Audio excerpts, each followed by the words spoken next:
குடியேற வேண்டும். ஒரு சமயக்குறவர் பாடினார், பாலனாய் கழிந்த நாளும் பனிமலர் கோதை மார்தம் மேலனாய் கழிந்த நாளும் மெலிவடு மூப்பு வந்து கோலனாய் கழிந்த நாளும் குறிக்கோள் இல்லாது கேட்டேன் என்றார். உங்களுக்கு ஒரு குறிக்கோள் இந்த வயதிலே உருவாக வேண்டும்.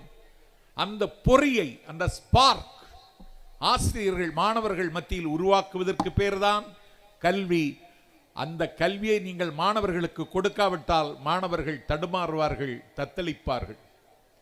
ஆகவே அந்த ஸ்பார்க், அதை நீங்கள் மாணவர்களுக்கு எப்படியாவது உருவாக்கி தர வேண்டும். மாணவர்களிடத்தில் எது திறமை இருக்கிறது, இவன் எந்த துறையில் முன்னேறுவான், எந்த துறையில் இவன் முத்திரை பதிப்பான் என்று அடையாளம் கொண்டு ஆசிரிய பெருமக்கள் அவனை ஆளாக்கி அழகு பார்ப்பதற்கு மிகுந்த அர்ப்பணிப்புணர்வோடு இயங்க வேண்டும். ஆசிரியர் தொழில் அற்புதமான தொழில், ஆகாயத்தை போல பரிசுத்தமான தொழில் ஆசிரிய பணி மட்டும்தான். இந்த பணியிலே உங்களுடைய டெடிகேஷனை இந்த நிர்வாகம் அங்கீகரித்திருக்கிறது. போட்டியில் வெற்றி பெற்ற மாணவர்களுக்கு மட்டுமல்ல விருது, ஆசிரிய பெருமக்களுக்கும் விருது கொடுத்து அழகு பார்க்கிறான் தம்பி அரசு. ஆசிரிய பெருமக்களுக்கு மட்டுமல்ல, ஆசிரிய பணி அல்லாத பிற பணியாளர்களையும் இந்த நாட்டில் கௌரவித்து மகிழ்கின்ற ஒரே பள்ளி ஆரன் மெட்ரிக் பள்ளி என்பதை நான் இங்கு துப்புரவு தொழிலாளி கூட இங்கே கௌரவிக்கப்படுகிறார்கள். இதிலேதான் ஒரு சூட்சுமத்தை தம்பி அரசு நிரூபித்து காட்டியிருக்கிறார்.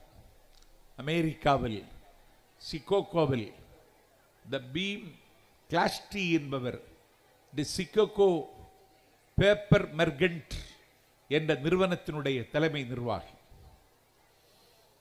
அவர் அந்த கம்பெனிக்கு அடுத்து ஒரு சின்னஞ்சிறிய 8க்கு 10 அறையில் ஒரு நாற்காலி போட்டு வைத்திருந்தார்.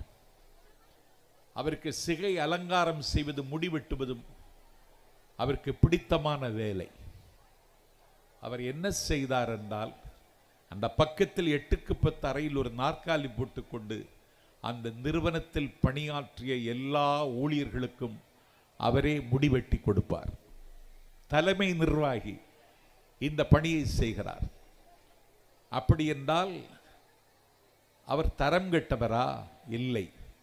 தன்னுடைய ஊழியர்களுக்கு அவர் முடிவெட்டு கொடுப்பதன் மூலம் ஊழியர்களுக்கும் அவருக்கும் இருக்கிற உறவு, அந்த நிறுவனம் உயர உயர செல்ல வேண்டும் என்ற தாகம்